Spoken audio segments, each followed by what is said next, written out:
There is no question the biggest culprit in all of this is LeBron James.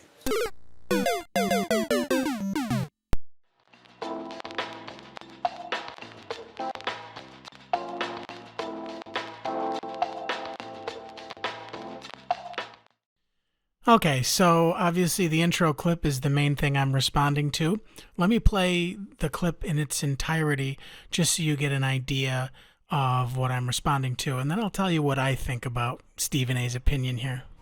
They were in the bubble. They won a championship. It was bad enough that you pushed for the Lakers to get a dude that you were screaming at on the basketball court in the bubble that he was us, because he was on the other team and you knew he couldn't shoot perimeter shots. And you were encouraging him to shoot the basketball. And then a year later, you encouraging the Lakers to bring him on board because he was your boy. So you let emotions usurp your basketball sense. Because Russell Westbrook is no scrub. Russell Westbrook can still do big things if he were in the right situation. Just don't ask him to be a perimeter shooter. But you did, okay? No, not okay. The Lakers absolutely did not, nor did LeBron, bring Russell Westbrook to the team in the trade that they made for him to be a three-point sharpshooter. They brought him in to be a secondary ball handler, which was one of the primary reasons why the team struggled so much when LeBron sat down or was out with injury, particularly when AD was out. They didn't have enough star power, and Kuzma in particular struggled, or even, I would say, choked. And if you remember, also KCP had a down year that year. But by all means, please continue with the bullshit. Kyle Kuzma's not a scrub. He can shoot. Kentavious Caldwell-Pope can shoot. Yep. They both were on the team and helped you deliver a championship. And on top of it all, you still ended up pushing for Russell Westbrook, knowing it would lead to them being out the door. Stephen A is cherry-picking here by skipping over an entire season and playoffs after the bubble and before the Westbrook trade. Last time I checked, it wasn't LeBron who unceremoniously dumped JaVale McGee and strung Dwight Howard out to dry. That was the front office. Furthermore, it was the loss of rim protection, rebounding, and pick-and-roll lob threats offensively that was the reason we fell off so much from the bubble. And it was this dramatic fall-off which precipitated the Russ trade the following offseason. LeBron didn't want to lose KCP and Kuzma, let alone push for it.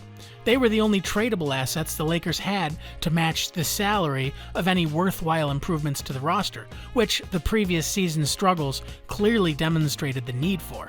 And while Russ wound up being a failed experiment, that doesn't excuse Rob Pelinka's very poor roster management before and after the Russ trade.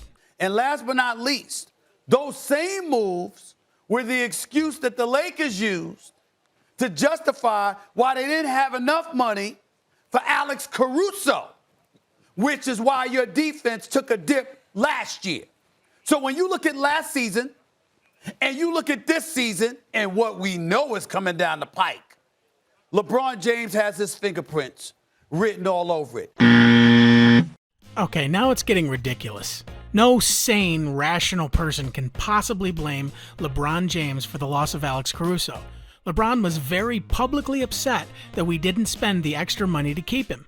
Contrary to popular opinion, LeBron isn't the GM of the Los Angeles Lakers, and you need look no further than the team eschewing LeBron's direct demands to make trades at the last two trade deadlines in order to improve the roster, including within that nearly 2 seasons worth of potential deals involving THT that were slam dunks, most of which LeBron wholeheartedly supported. So that's my 2 cents on this Stephen A catastrophe. Don't get me wrong, most of the time I love Stephen A, and I usually agree with him. So in the spirit of peace and friendship, I'll play one final clip that I think we can all agree on as frustrated Laker fans. Okay, if you liked the video, hit like. If you didn't, well, then don't. See you next time. And it has turned the Lakers franchise into an abysmal display of basketball thus far. This is on the verge of being an unmitigated disaster that is rapidly threatening to ruin their Thanksgiving and Christmas holidays.